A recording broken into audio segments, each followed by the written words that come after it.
أعوذ بالله من الشيطان الرجيم بسم الله الرحمن الرحيم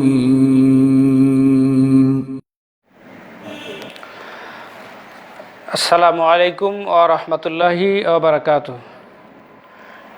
প্রিয় শিক্ষার্থীবৃন্দ, 2020-21 শিক্ষাবর্ষের আলিম প্রথম শ্রেণীর আজ পবিত্র কোরআনুল কারীম ক্লাসে সকলকে অনলাইন ক্লাসে শুভেচ্ছা, স্বাগতম।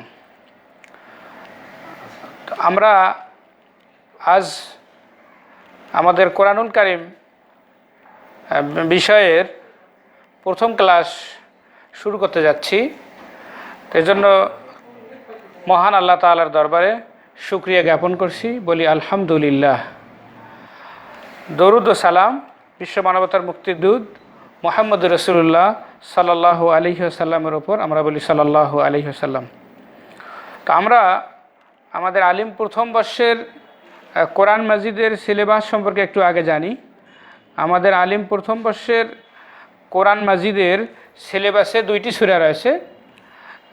প্রথম সূরার নাম সূরাতু আন-নিসা, আর দ্বিতীয় সূরাটি হচ্ছে সূরাতুল মাঈদা। কোরআনুল কারীমের 114টি সূরার মধ্যে ধারাবাহিকতার দিক থেকে চতুর্থ নাম্বার যে সূরাটি, সেই সূরার নাম সূরাতুন নিসা মাদানিয়া। আর পঞ্চম নাম্বার যে সূরাটি, সেই সূরাটির নাম সূরাতুল মাঈদা। তো যাই হোক, সুপ্রিয় শিক্ষার্থীবৃন্দ, আমরা অনলাইন ক্লাসে আজ পবিত্র কালামুল্লাহ শরীফের সূরাতুন নিসার প্রথম আয়াতে কারিমা থেকে আমরা আলোচনা শুরু করতে যাচ্ছি। তো সর্বপ্রথম আমরা কোরআনুল কারীমের সূরা নিসার প্রথম আয়াতের তেলাওয়াত শুনব। আউযু বিল্লাহি মিনাশ শাইতানির রাজীম। বিসমিল্লাহির রহমানির রহিম। ইয়া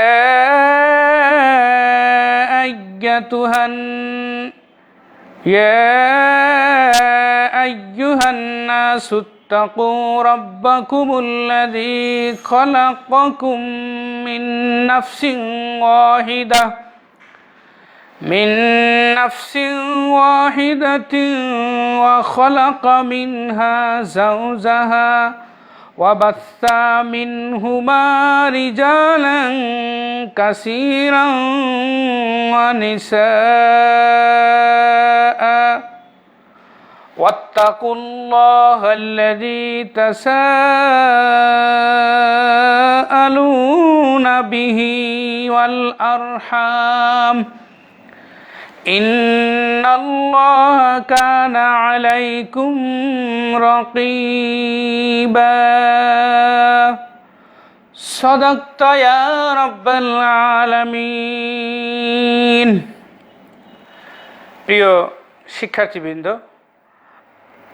আয়াতে কোরআনের সরল বঙ্গানুবাদ।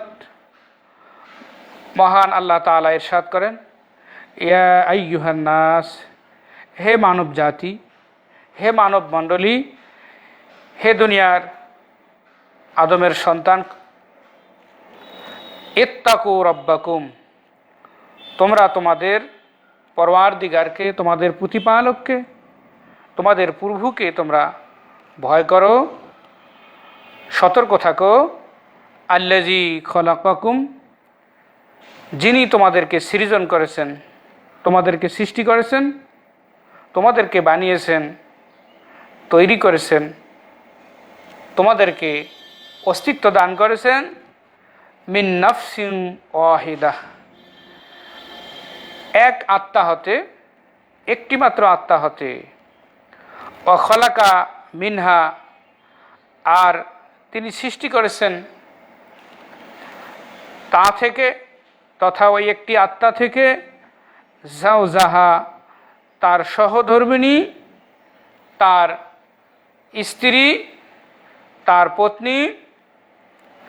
ওয়া বাসসা মিনহুমা, আর তিনি ছড়িয়ে দিয়েছেন তাদের উভয়ের মাধ্যমে উভয়ের দ্বারা বিস্তৃতি ঘটিয়েছেন পৃথিবীতে, রিজালান কাসীরান ওয়া নিসাআ, অসংখ্য অগণিত পুরুষ এবং নারী। হে মানুষ, ওয়াত্তাকুল্লাহ, আবারও বলছি তোমরা আল্লাহ তাআলাকে ভয় করো, আল্লাযী তাসাআলুনা বিহি, যে আল্লাহ তাআলার যার সাহায্যে তোমরা জানসা করো, তোমরা অধিকার আদায় করো, ওয়াল আরহাম, তোমরা আত্মীয়তার সম্পর্ক বিনষ্ট করা থেকে আল্লাহ তাআলাকে ভয় করো। ইন্নাল্লাহা, নিশ্চয়ই সেই মহান আল্লাহ তাআলা, আলাইকুম রকিবা, তোমাদের প্রতি তীক্ষ্ণ দৃষ্টি রাখেন, তোমাদের সব বিষয়ে তিনি সতর্ক দৃষ্টি রাখেন। আয়াতে কোরআনের এখন আমরা মর্মানুবাদ জানতে পারবো। আল্লাহ তাআলা বলেন, হে মানব জাতি, তোমরা তোমাদের ওই প্রতিপালককে ভয় করো, ওই প্রতিপালকের ব্যাপারে তোমরা সতর্ক থাকো, যিনি তোমাদেরকে একটিমাত্র আত্মা তথা আদম আলাইহিস সালাম থেকে প্রথম সৃষ্টি করেছেন। আর সে আত্মা তথা আদম আলাইহিস সালাম থেকেই সৃষ্টি করেছেন তার সহধর্মিণীকে, তার স্ত্রীকে, তার জুটিকে, এবং তাদের উভয়জন থেকে আদম এবং হাওয়া আলাইহিস সালাম উভয় থেকে এই পৃথিবীতে, এ বসুন্ধরায় আল্লাহ তাআলা অসংখ্য অগণিত লক্ষ লক্ষ কোটি কোটি নর এবং নারীকে, পুরুষ এবং স্ত্রীকে আল্লাহ রাব্বুল আলামিন ছড়িয়ে দিয়েছেন, বিস্তৃতি ঘটিয়েছেন, সম্প্রসারণ করেছেন। অতএব যে আল্লাহ তাআলা এক বাবা, এক পুরুষ থেকে আর এক নারী সহধর্মিণীকে সৃষ্টি করলেন, আর এই দুইজন মানুষের দ্বারা আল্লাহ তাআলা সকল মানুষকে সৃষ্টি করলেন, তাহলে মানুষ সৃষ্টি হয়েছে মূলত এক পিতা এবং এক মাতার থেকে। যে ধর্মের, যে জাতির, যে বর্ণের, যে দেশের, যে ভূখণ্ডের, যেখানেরই হোক না কেন, সব মানুষের আদি পিতা এবং মাতা মূলত কয়জন? একজন। তা আল্লাহ তাআলা সেই কথা স্মরণ করে দিয়ে দুনিয়ার মানুষকে বললেন, অতএব তোমরা সে আল্লাহকে ভয় করো, অতএব তোমরা সে আল্লাহ তাআলাকে ভয় করো, তার বিধান, তার আদেশ, তার নিষেধ থেকে তোমরা কি থাকো? বিরত থাকো। তার বন্দিগি, তার দাসত্ব, তার গোলামি করার ব্যাপারে তোমরা তাকে কি করো? তার আনুগত্য করো।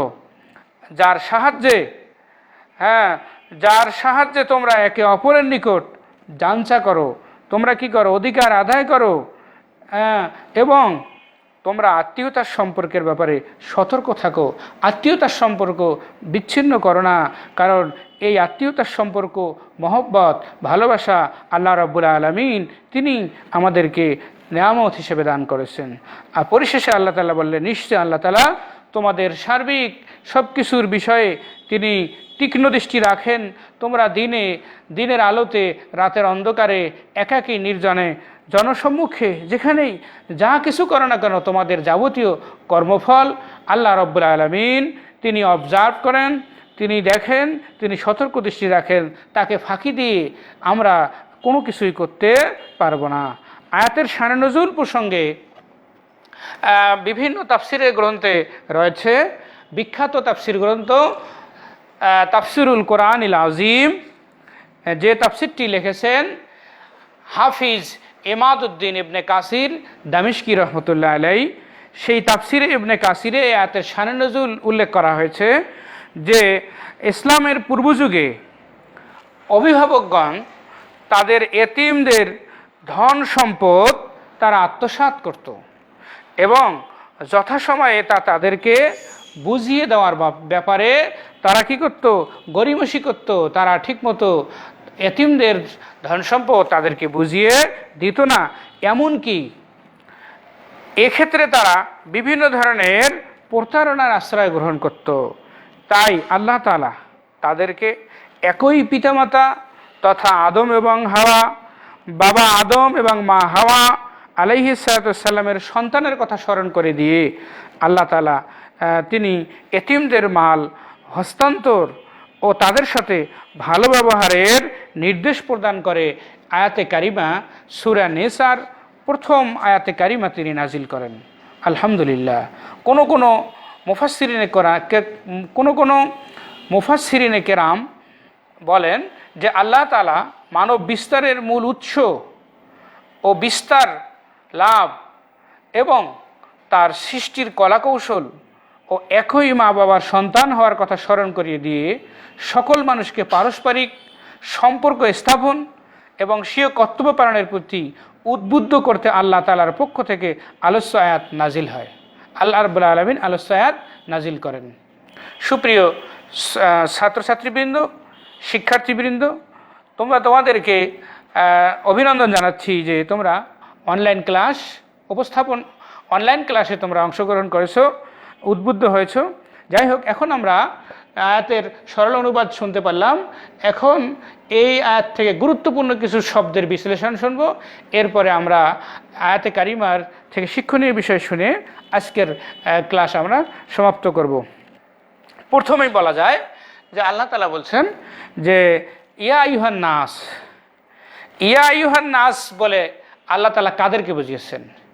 ইয়া আইয়ুহান নাস বলে আল্লাহ তাআলা জাতি, ধর্ম, বর্ণ নির্বিশেষে সমস্ত মানুষকে আল্লাহ তাআলা সম্বোধন করছেন। আল্লাহ যদি বলতেন যে ইয়া আইয়ুহাল্লাযিনা আমানু, হে ঈমানদারগণ, হে বিশ্বাসীগণ, তাহলে সমস্ত মানুষের মধ্য থেকে, মানব মণ্ডলী থেকে স্পেসিফিকভাবে একটা সম্প্রদায়, একটা গোষ্ঠী, একটা জনগোষ্ঠীকে আল্লাহ তাআলা বুঝাইতেন। কিন্তু আয়াতের মধ্যে আল্লাহ তাআলা ইয়া আইয়ুহাল্লাযিনা বলেন নাই, বলছেন ইয়া আইয়ুহান নাস। তার মানে মানব কুলে যারাই জন্ম নিয়েছে সব মানুষকে আল্লাহ তাআলা লক্ষ্য করে বলছেন, হে মানব মণ্ডলী, হে দুনিয়ার মানব জাতি, তোমরা তোমাদের সেই প্রতিপালককে ভয় করো যিনি তোমাদেরকে সৃষ্টি করেছেন। অর্থাৎ পৃথিবীর যে কোনো ধরনের মানুষকে যদি জিজ্ঞাসা করা হয় যে তোমাকে কে সৃষ্টি করেছে, তোমার ক্রিয়েটরকে, তোমার লর্ডকে, তাহলে সেই মানুষটি বলবে আমার সৃষ্টিকর্তা আল্লাহ। তো আল্লাহ রাব্বুল আলামিন তিনি সবার সৃষ্টিকর্তা, তিনি প্রতিপালনকারী, তিনি ব্যবস্থাপক, তিনি আমাদের রিজিকের জিম্মাদার, তিনি আমাদের মেইনটেইন করেন, তিনি আমাদের প্রতিপালন করেন। তিনি সেই কথা স্মরণ করে দিয়ে বলছেন যে তোমরা সেই আল্লাহ তাআলাকে ভয় করো হে দুনিয়ার মানুষেরা। তাহলে ইয়া আইয়ুহান নাস দ্বারা আমরা কি বুঝলাম? জাতি, ধর্ম, বর্ণ নির্বিশেষে সব মানুষকে আল্লাহ তাআলা উদ্দেশ্য করে আল্লাহ তাআলা এই মেসেজ, এই বক্তব্য তিনি কি করেছেন? সকলের কাছে ছড়িয়ে দিয়েছেন। তারপরে সকলকে বলছেন তোমরা ইত্তাকুল্লাহ, তোমরা কি করো? আল্লাহ তাআলাকে ভয় করো। ইত্তাকু রব্বাকুম, তোমরা তোমাদের রবকে ভয় করো। তাহলে আমরা এখন জানতে পারতেছি যে ইত্তাকু রব্বাকুম দ্বারা কি বোঝানো হয়েছে। ইত্তাকু শব্দটি আরবিতে যদি আমরা বলি তাহলে এর সমার্থক, এর মোরাদেফা হয় আল ইহজারু ওয়াল খাশিয়াতু ওয়ার রাকিবু, সতর্কতা অবলম্বন করা, সতর্ক থাকা, সাবধান থাকা, ইত্যাদি। তো তাকওয়া সবচেয়ে বড় জিনিস। রাসূল সাল্লাল্লাহু আলাইহি ওয়াসাল্লাম বলছেন যে ইন্নাত তাকওয়া রাসুল ইবাদত, ইন্নাত তাকওয়া রাসুল ইবাদত, নিশ্চয়ই তাকওয়া হলো, আল্লাহ ভীতি হলো সমস্ত ইবাদতের মূল, সমস্ত ইবাদতের কি রুট, সমস্ত ইবাদতের মূল চাবিকাঠি। তো এজন্য আল্লাহর ভয় যাদের ভেতর থাকবে না, তারা মানবকুলে জন্মগ্রহণ করলেও তাদের মধ্যে মানবের গুণ, প্রকৃতপক্ষে মানব তারা নাও হতে পারে। তাদের দ্বারা মানুষের অনিষ্ট, ক্ষতি, চুরি, ডাকাতি, রাহাজানি, ছিনতাই, এমনকি মানুষ হত্যা এবং লুটপাট থেকে শুরু করে সকল ধরনের অপকর্ম তার দ্বারা হতে পারে। আর যদি তাকওয়া তার ভেতরে থাকে, আল্লাহর ভয় থাকে, তাহলে তার দ্বারা আল্লাহর নাফরমানি এবং আল্লাহ রাব্বুল আলামিনের আদেশের বৈপরীত কোনো কাজ হবে না, আল্লাহ নিষেধেরও কোনো কাজ হবে না। সুপ্রিয় শিক্ষার্থীবৃন্দ, আজকে আমাদের এখানেই শেষ করতে হচ্ছে। পরবর্তী ক্লাস আমরা ইনশাল্লাহ ধারাবাহিকভাবে জানতে পারবো। তোমরা সকলেই কোরআনুল কারিমের জন্য কোরআনুল কারিম তোমাদের যে বই আছে, যেমন আলফাতা পাবলিকেশনের আলিম প্রথম খণ্ড, এটা তোমরা সকলেই কিনে নেবে এবং অনলাইন ক্লাসে তোমরা এই কোরআনুল কারিম আমরা নিয়মিতভাবে পড়ব, তোমরা পড়া ধরবে এবং বাসায় তোমরা স্টাডি করবে। ইনশাআল্লাহ আমাদের কামিয়াব হবে।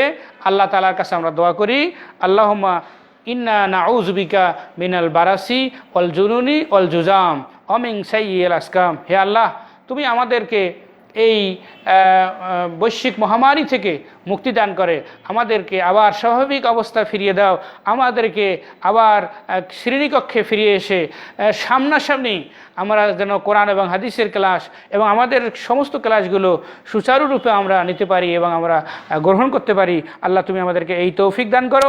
এই আশাবাদ ব্যক্ত করে আজকের ক্লাস এখানে আমরা শেষ করছি। পরবর্তী ক্লাসে আমরা জানতে পারবো সূরা নিসার দ্বিতীয়, তৃতীয় এবং চতুর্থ নম্বর আয়াতের বিশ্লেষণ এবং অনুবাদ।